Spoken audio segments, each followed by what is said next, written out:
Okay. It's not moving. Yeah, it's not moving. Okay, so I'm going I to... don't know why. It was moving a second ago and now it's not. Okay. Can you just go back to screen share for me, please? Okay.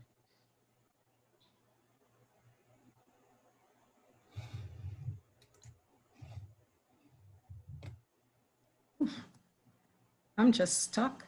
Sorry. Okay.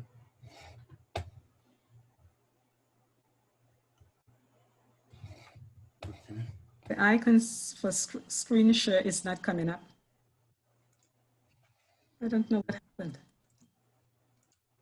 Try now.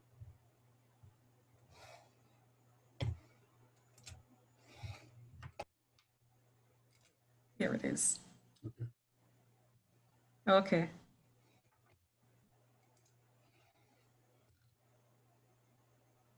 On your screen is the Black Anglicans of Canada, our vision and our mission. Can you do the share for me, please?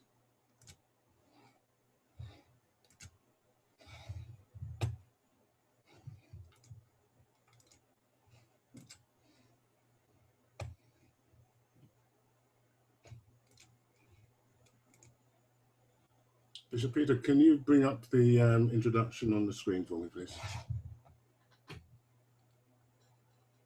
I'll now hand it over to Bishop Fenty.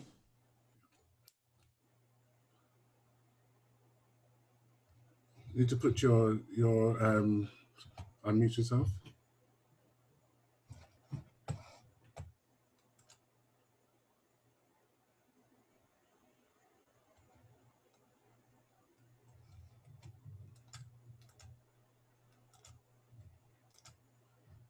Now, good. Now, there it is. Okay. Good evening, and welcome to all of you who have joined us for this, our second roundtable session. Tonight's theme, End Racism, Healthy Black People on a Healthy Planet. The session this evening will be an opportunity to explore ideas on how to achieve healthy Black people on a healthy planet. It is for me an honor and privilege to introduce our speaker, Arnold Minors. Arnold heads consulting firm established in 1984, its focus being on strategic thinking and equity are keys to organizational health and resilience. Arnold is the only Canadian ever elected to the Board of Trustees of the US-based Organizational Development Network, President of the Ontario Association for Family Mediation, and first Black person appointed to the Toronto Board of Health. Arnold is also the first chair of the African Canadian Legal Clinic and the second Black person appointed to the Toronto Police Services Board. Arnold was born in Bermuda, has a Bachelor of Science degree from the University of McGill and an MBA from Queen's University. I had the distinct pleasure of working with Arnold over 15 years ago in my former position in the diocese. It is good to see you, Arnold, and to welcome you to this, our second session, and invite you to address us.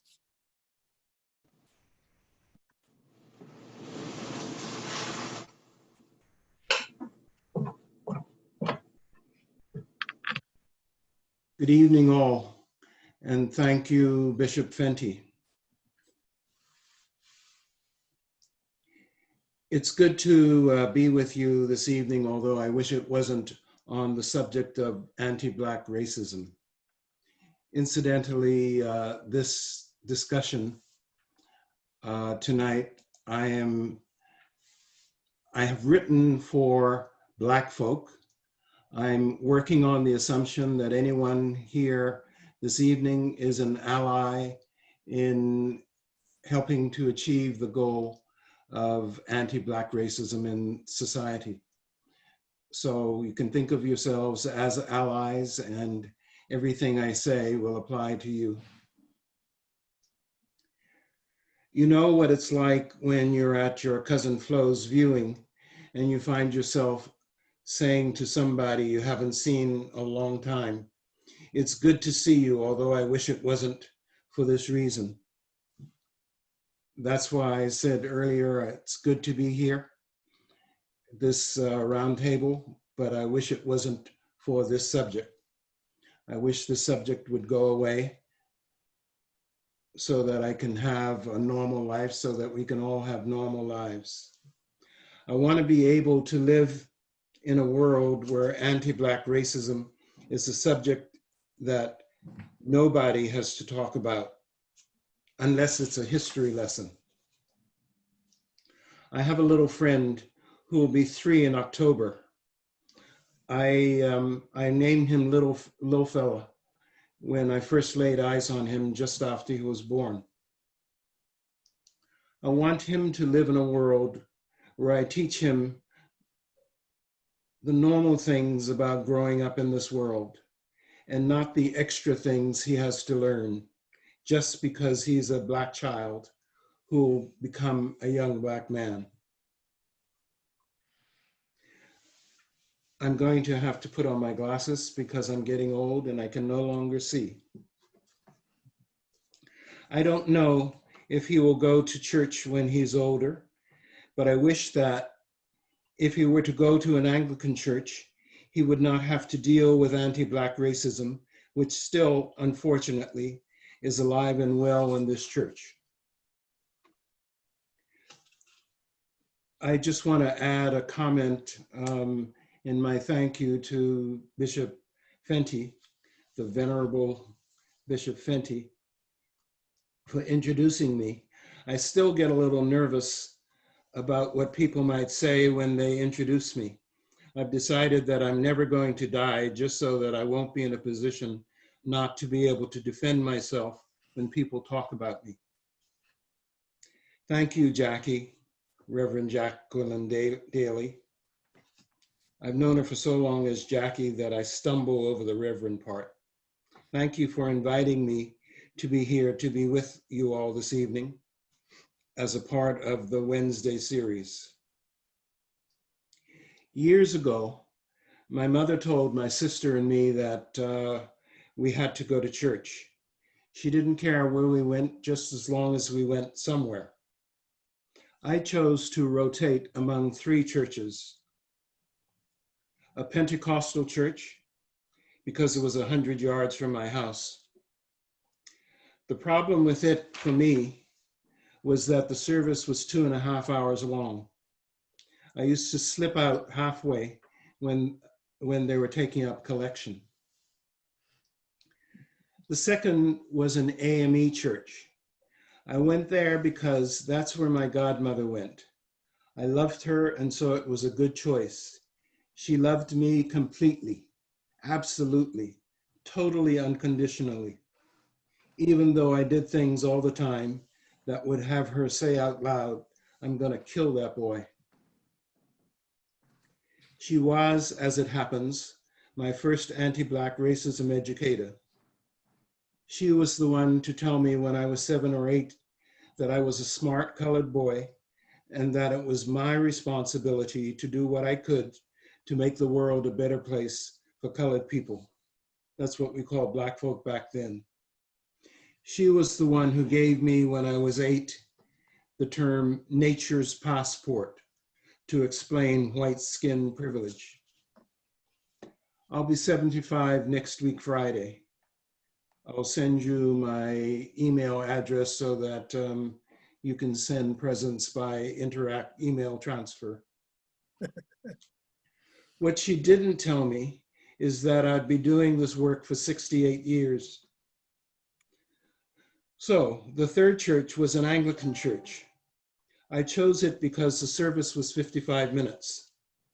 I'm glad to see that tradition continues this evening, that this service is going to be 55 minutes. End racism. Healthy Black People on a Healthy Planet. That's the title I gave my presentation for this evening. The subtitle is C equals F, where F means function, of DVF, close bracket, which is greater than R. I'll come back to the math in a little bit. End racism. That's easy. That's what I want. I suspect that's what everybody here this evening wants. Healthy Black people. If racism ends, it'll go a long way to helping Black people to be healthy. Racism contributes to our reduced health, along with our disproportionately lower access to the world's resources. It's not an accident that Black people have disproportionately higher incidences of conditions that result from compromised immunosuppressive systems, like diabetes, tension, some cancers like prostate cancer in men, and the virulence with which ovarian cancer strikes Black women. COVID-19 has demonstrated with a vengeance our susceptibility. Anti-Black racism should, in my opinion, should be declared a public health crisis. Decades ago, James Baldwin wrote, "To be a Negro in this country," he was talking about the United States, "and to be relatively conscious is to be in a rage almost all the time." Were he alive today, he could have written those same words about Canada. It's been theorized that Black people have to learn how to suppress that rage. And the suppression is another explanation for a high incidence of immunosuppressive disorders. So it's in the best interest of our health to do what we can to end racism so we can be healthy people. No one is going to end it for us. We have to do what my godmother charged me to do way back those many years ago in Bermuda: make the world a better place for colored people.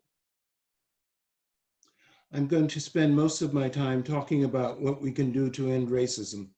I haven't forgotten C equals function of DVF greater than R.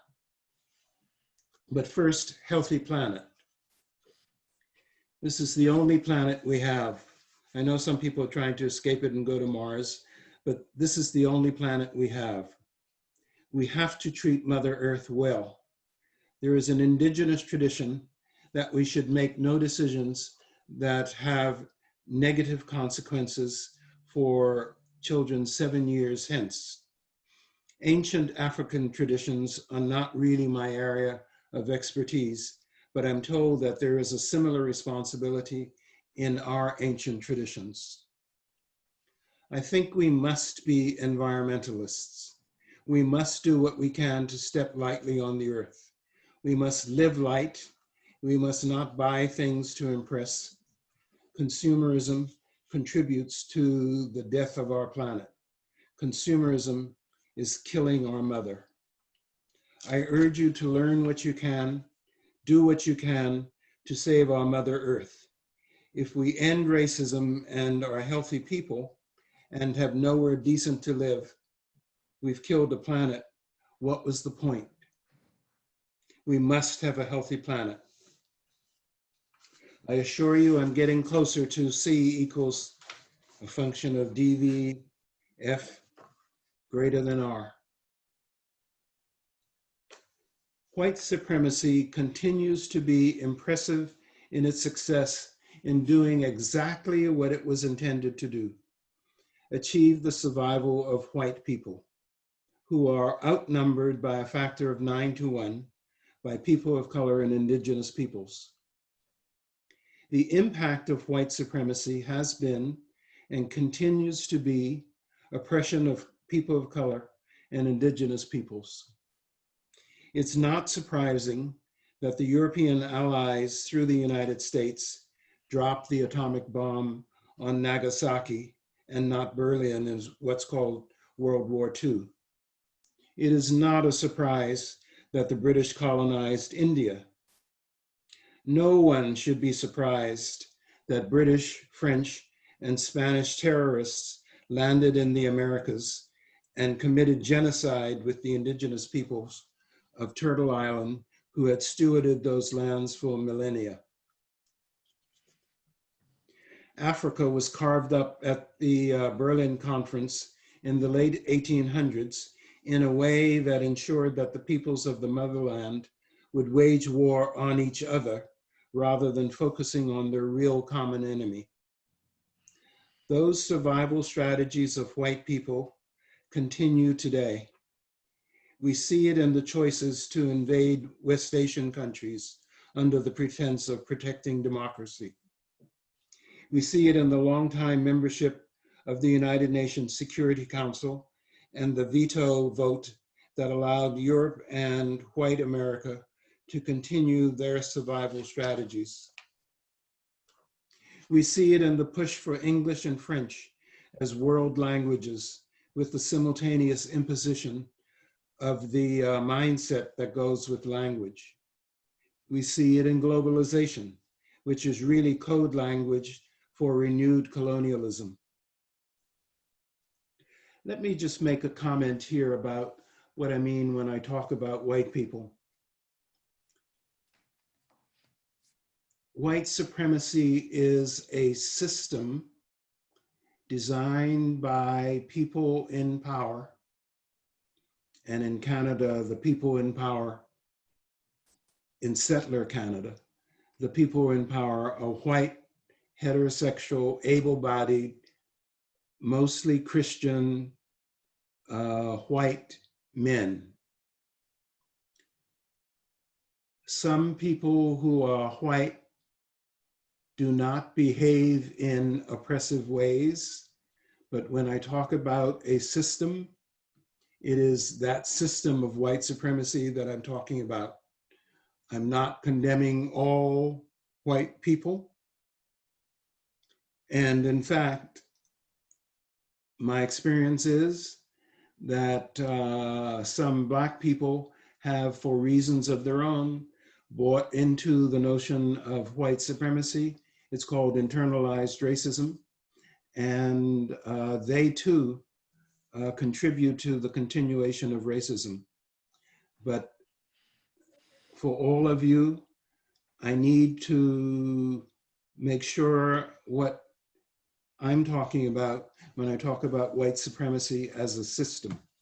And incidentally, I'm not attempting to make any white people feel better or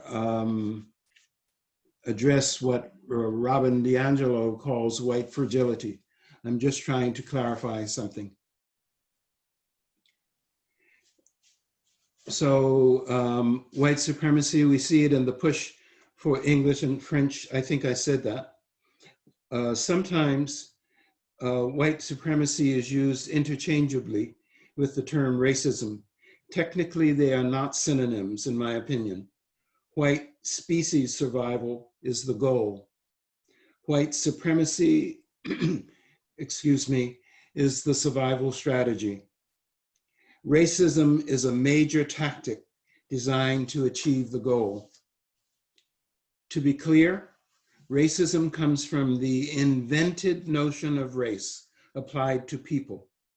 It is important to remember that race was originally invented to categorize plants, you know, trees and bushes and flowers and all those things, not people.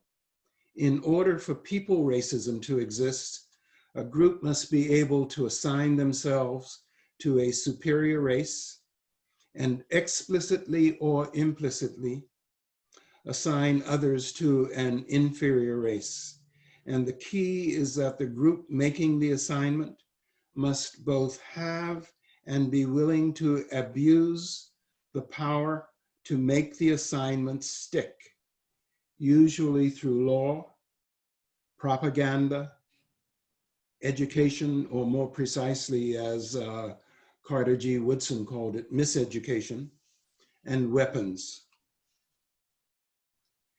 In the United States and Canada, that power was exercised initially on Africans and the indigenous peoples of Turtle Island. Africans to justify their enslavement, indigenous peoples to justify genocide and kill the savages and steal their land. The growth industry of colonial expansion into the Americas was based on sustained terrorism. I've spent a fair amount of my life doing my bit to eliminate racism and create justice and peace for African people everywhere. If you recall, I do this because my godmother told me to. When I was preparing for a presentation on anti-Black racism 4 or 5 years ago, I had a sudden insight. One of the things that I'm learning about myself, it's kind of disappointing, is that sometimes I'm a slow learner. Even though I've been doing this work for a long time, this insight that came to me took a long time to come. On the other hand, when I get something, I really, really get it. The insight, as it turns out, had its origin in several sources. One, in my professional life, helping organizations become more effective and healthy. Two, from my godmother, Edith Gumbs, who was my first race teacher, as I've already said. Three, from my work with hundreds of people trying to create justice for African people. Four, from people whose writings, teachings, and actions I admire, learn from, and act on. Let me take this opportunity to acknowledge a few of them. Marimba Ani, Akua Benjamin,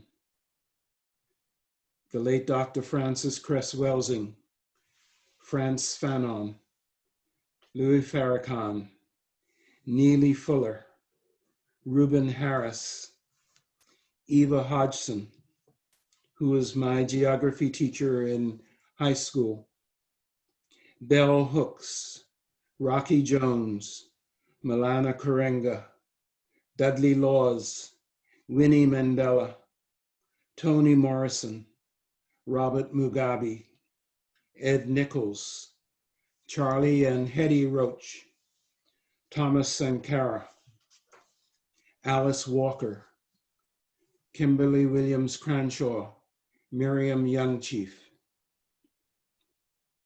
I want to talk a little bit about Viola Desmond. I'm sure many of you know a little bit about her, but I want to use her story as a way to talk about one of the letters in the equation, the F. Like my godmother, Viola Desmond operated a beauty parlor. On a business trip to New Glasgow in 1946, her car broke down. She decided to go to the movies at the Roseland Theater while her car was being fixed. At the time, Black folk were required to sit upstairs in the balcony. White folk sat downstairs on the main floor of the theater. This was a tradition. There was no law to support it. In Bermuda, when I was growing up, it was law. We were separated in the same way, but by law. Mrs. Desmond, who was short-sighted, asked for a main floor ticket where she could see better. But the ticket seller would only sell her a ticket for the balcony. The cashier explained that colored people, what she said was, you people, could only buy seats for the balcony. Viola Desmond chose to sit on the main floor anyway. The theater's personnel demanded that she go to the balcony, but she refused. The theater manager, assisted by, you won't believe this, the chief of police came and dragged her out of the theater and took her off to jail, where she spent the night.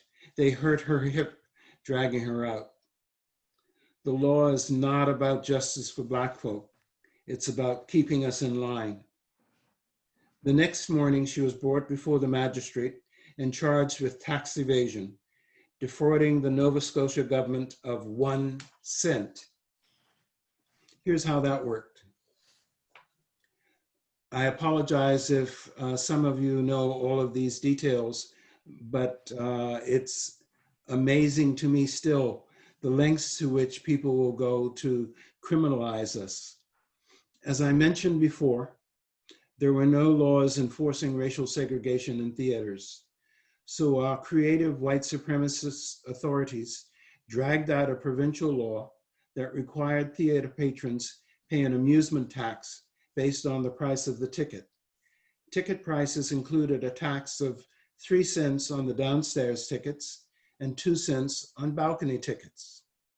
Since Viola Desmond had insisted on sitting on the main floor while holding a balcony ticket, she was 1 cent short on tax. She was convicted, fined $20.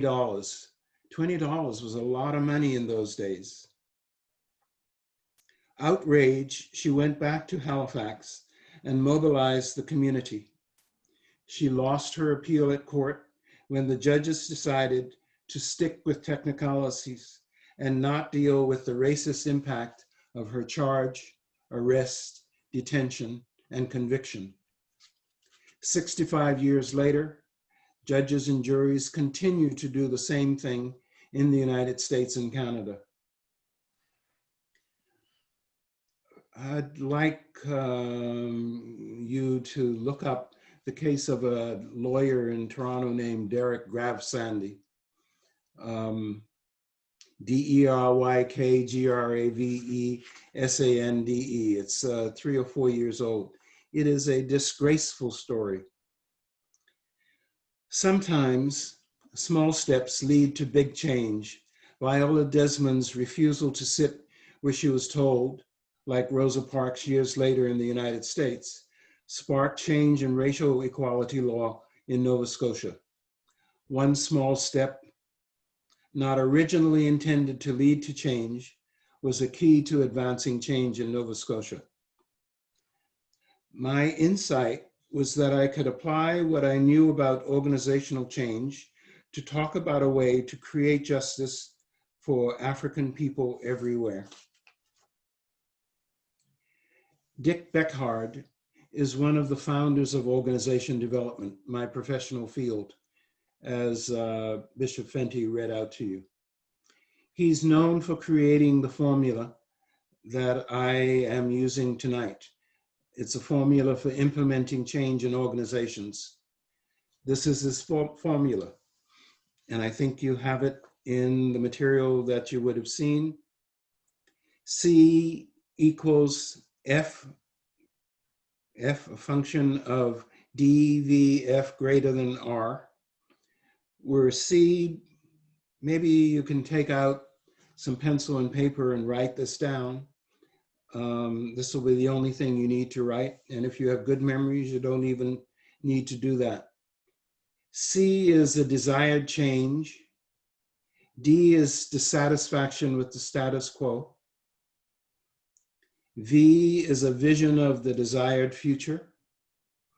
F stands for practical first steps. And R is resistance to the change. Viola Desmond's actions applied this formula, although she didn't know it. Let me translate this formula into English for any mathematically challenged friends among us this evening. I don't want to show off, but I'm here to tell you that my first degree from McGill University, as Bishop Fenty mentioned, was in chemistry and math. I'll give you a moment to get some paper and a pencil. Okay, your moment's up.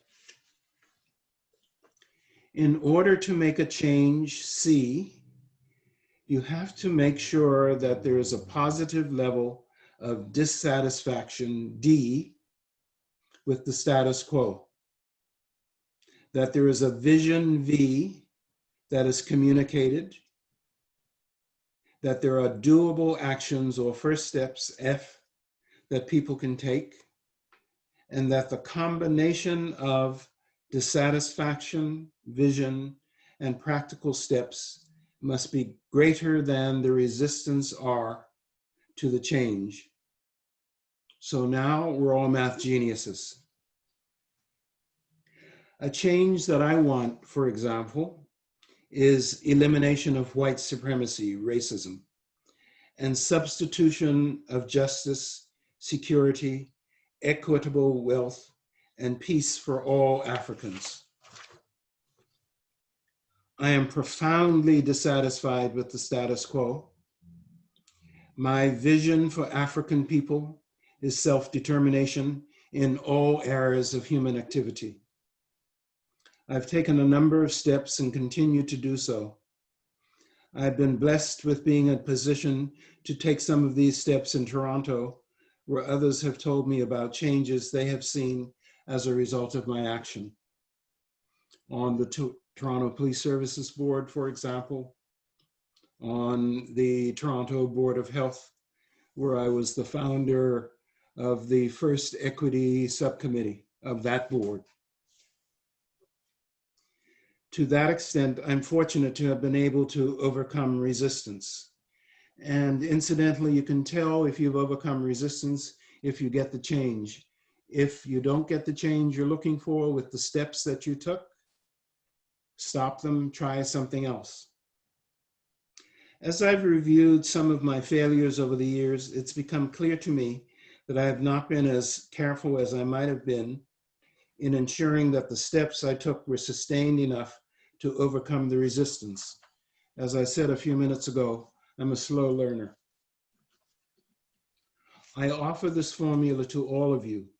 It's a way of thinking about and acting on making change, making the kind of change we want to achieve in our own selves, individually, in our families, with our friends, in our neighborhoods, in our communities, in the organizations in which we work and socialize, in our own and allied organizations which have the mandate of achieving justice for all Africans. My really important learning is about practical steps, the F in the formula. I'll take a bit of time talking about them because they are a big key in getting change. They must be multiple, not just one. They must be simultaneous. They must be sustained. They don't have to be big. Mrs. Desmond's first step was not a big one. What made the change big was her going back to Halifax and working on several other steps. Community mobilization, lawsuits, extensive communication, building allies, and now she's on our newest $10 bill. Black people in Toronto have from time to time sparked major change. I don't know if many of you or any of you or some of you have heard about Into the Heart of Africa. It was a presentation that was intended to go on the road after its opening in Toronto in 1989 at the Royal Ontario Museum at the ROM. Sustained action by Black people and many others changed that plan. It never did go on the road.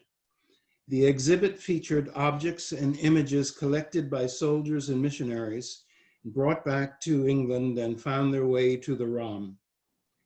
One object near to the entrance to the exhibit was a magazine cover showing a British soldier plunging a sword into the chest of a Zulu warrior. One was a painting, I think, I didn't go to the show, but as I remember, it was of a missionary woman teaching Africans how to wash, for which we thank the missionaries.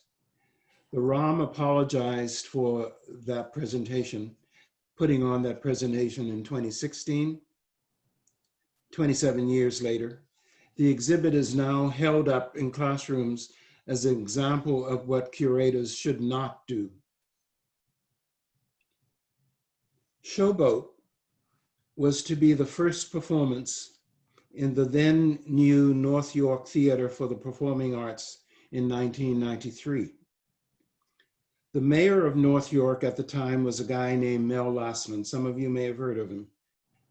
Bad boy, what you gonna do, bad boy, bad boy. One of his achievements was saying publicly that he did not want to go to Africa to push for the Olympics to be held in Toronto because he did not want to wind up in a cauldron of boiling water surrounded by cannibals. I'm not making this up, but I digress. Let me go back to Showboat. While the show was moderately financially successful, it wasn't the smashing financial success that Garth Drabinsky, the producer, expected. The resistance to even having the show put on was led by several people, not all of them Black, who sustained and maintained the fight. For years after, literally hundreds and maybe thousands of people withdrew their support for automatic payroll deductions to be forwarded to the United Way. The United Way got picked because the United Way was at that time pushing for a multiculturalism policy, and they decided to sponsor one night of the performance, sponsor along with the Canadian National Institute for the Blind, one night of the performance, and got the fees that people paid to attend it. That hypocrisy stunned me, stunned others, and so they withdrew their payroll deductions. That's a small step that had a big effect. I'm told that United Way would have been short of their goal that year by about $3 million had some banks and corporations not covered the shortfall so as to make it look like the protests did not have any effect. After the Rodney King verdict, remember Rodney King in LA in 1992? A very large number of young people protested in what has been called the Young Street Riots. Those protests led to the formation of the African Canadian Legal Clinic, for example. I am proud to have been one of the founders and the first chair of that clinic. While it has been disbanded, a new clinic has taken its place to continue that work. It's called the Black Legal Action Center and began about 18 months ago. More recently, in 2016, Black Lives Matter shut down the Gay Pride Parade for some time to protest the marginalization of Black folk in the Gay Pride movement and the involvement of Toronto police officers in the parade who persistently and unlawfully stopped Black people and disproportionately killed them, like their counterparts in the United States. George Floyd is, as we all know only too well, one of the latest horrific examples. The continuing Black Lives Matter protests following the murder of Mr. Floyd are producing enormous steps for change. There are people in leadership positions that I know about who are using the words anti-Black racism when once they denied its existence. In fact, I don't even think they could spell anti-Black racism. I believe that now is the right time for Black Anglicans, for example, to push the church to make anti-Black racism change. The time is really right to get change from people whose hearts may not be in it, but who are being forced to join other leaders. I want to remind you that Anglican priests held slaves in Ontario. The Anglican Church has not done well in ensuring equity for Black priests, for example, in my opinion. It is, in my opinion, disgraceful that it took so long for our moderator this evening, Bishop Fenty, to become a bishop. I haven't checked with him before I wrote this. Forgiveness is better than permission. I'm persuaded, based on my own experience and my analysis of the experience of others, that finding and taking first steps is one way of creating a world that we want, free of racism. It's up to us. Let us reactivate Viola Desmond in a billion different ways, a billion steps. It will lead us to being healthy Black people. I started by saying white supremacy and its active strategy of racism, anti-Black racism in particular, makes perfect sense for white people. A vision, V, of self-determination makes perfect sense for Black folk. If we individually and collectively, along with our allies, apply the formula for change, if we reactivate Viola Desmond, then we can create a world for Black folk in which we determine our own destiny. That makes perfect sense to me. We'll be healthy Black people on a healthy planet. Thank you for listening.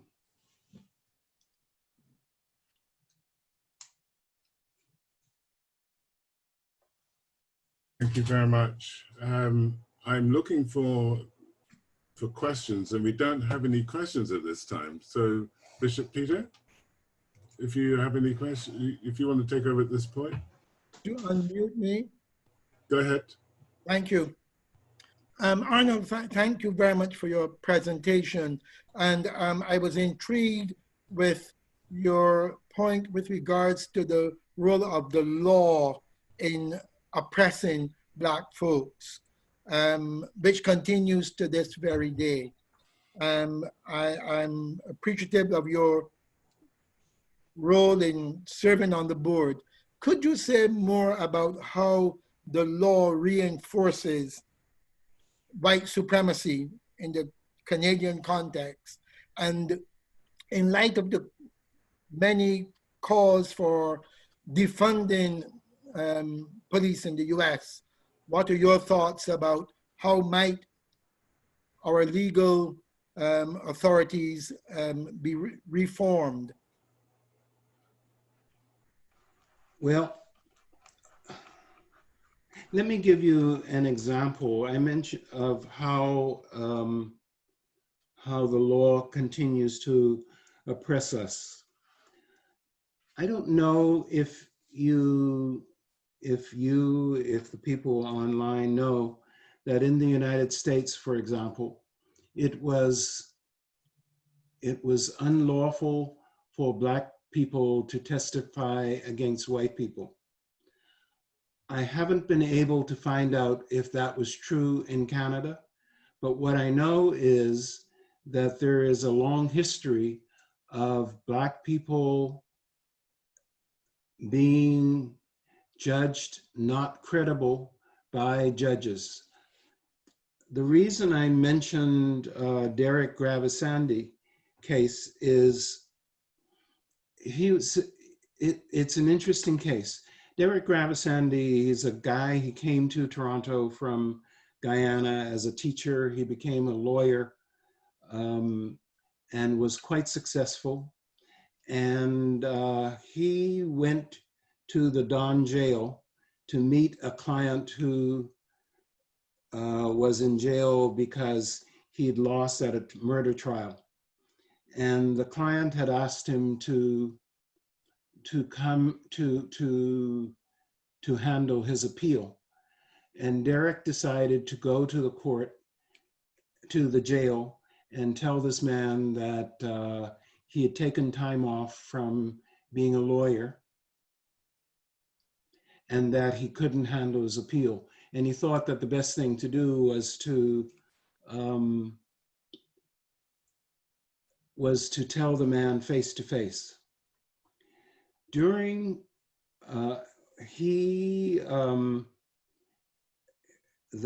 of the correctional officers who was supposed to to search the inmate before he met Derek, claimed that he smelled marijuana on Derek and told his supervisor about it. After Derek left, he searched according to protocol the inmate again and found a bunch of weed in the inmate's sock. Derek got arrested, charged, tried for trafficking marijuana. During the trial, the judge asked Derek 3 questions. One question was, how much money did you make last year? Another question was, why did you not just phone the guy and tell him? And the third question was about Derek's mental health. And Derek answered those 3 questions. The correctional officer said that he had followed protocol and searched the inmate before he went to meet with Derek and searched him afterwards. This search is videotaped, and the videotape demonstrated that he did not search the inmate before. And on cross-examination, he admitted that he did not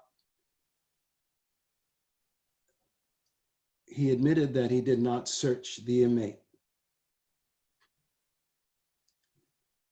Judge Rabley, and that's his name, Judge Rabley had to make a determination as to who was more credible, Derek or the correctional officer. Incidentally, when Derek checked into the Don jail on the 1st floor, the security guards, and there were 2 of them, neither of them, they both testified that they did not smell any marijuana on him. In any event, the judge made a determination about credibility, and he said that he didn't believe Derek because Derek didn't remember how much money he made the year before. And he made a comment about Derek's mental health. He said that notwithstanding that the correctional officer lied on the stand in his examination in chief, that he found him more credible than Derek because he admitted to being a liar. I'm not making this up. And what this is a horrible case of a judge believing a white guy because he was white and a black guy for spurious reasons. Incidentally, the Court of Appeal, this decision was appealed to the Court of Appeal, and the Court of Appeal really went after this judge. I have a joke that goes, what do you call a lawyer with an IQ of 75? And the answer is, Your Honor. The Court of Appeal ordered a new trial, and fortunately Derek got off, but he had to go through all of this to prove his innocence. And I use that example, and it happens daily. In courts, security guards routinely ask lawyers who are black whether they're lawyers. Judges routinely criticize black lawyers for what they say. They break the rules. They do this all the time. And it's because, in my opinion, the legal system by white, heterosexual, able-bodied Christian men in Ontario, in uppity Canada as it was when this started, was created when Black people were not people, they were chattel. And the way the law works is once a decision is made originally, it's called stare decisis or precedent, it keeps flowing through. And even though the law officially has changed, and there's a human rights code and all those, and the charter that make these behaviors unlawful, the fact is that the legal system behaves as though Black people don't belong. Black people are not people. It is awful, it is horrific. You talked about the defunding of police and how laws can change. Partly laws need to change and the provincial government can do some things about it. But I think this is now a time, the protests which are saying we don't need tweaking, we don't need reform, we need transformation. I think this is a time for looking fundamentally at what community safety means and then figuring out what kinds of things police, if we need them at all, what kinds of things do police need to bring to it? What kinds of things can they bring to it? 30 years ago, when I was on the Police Services Board, I made a case then that police were doing all kinds of things that they ought not to be doing, that it was expensive to do so. And I'm proud of the fact that when I was on that board, it was the first time ever that the police budget was reduced. We, in fact, defunded the police for the first time ever. So I think what we did then was right. I think there's an opportunity to both change legislation and regulations and policy and practice to make sure that what police do is the right thing. I am a strong proponent for equitable, cost-effective policing. If we spend too many dollars on policing, those dollars are not available somewhere else. That is bad uses of taxes. And I think we have an opportunity to do something about that. Does that help? Thank you, thank you. And I regret that because we have to honor our time, we are not able to pose other questions. You began by saying, I wish we could have a normal life. And I'm appreciative, I'm sure we all are, that you highlighted for us, those of us in the Black community do not have a normal life, because every day as we step out from our doors into this world, we are people suspected by others. You walk into a store, you are followed, and we can tell the many tales of our experiences as Black people. And so I hope that your presentation has sensitized all of us who've joined this conversation today in the work that we must do, the work that I believe we are called to do. Arnold, thank you so much for sharing with us this evening, sharing your experiences, and we are grateful to you for the ongoing contribution you make in our Toronto area and in trying to make lives better for our society.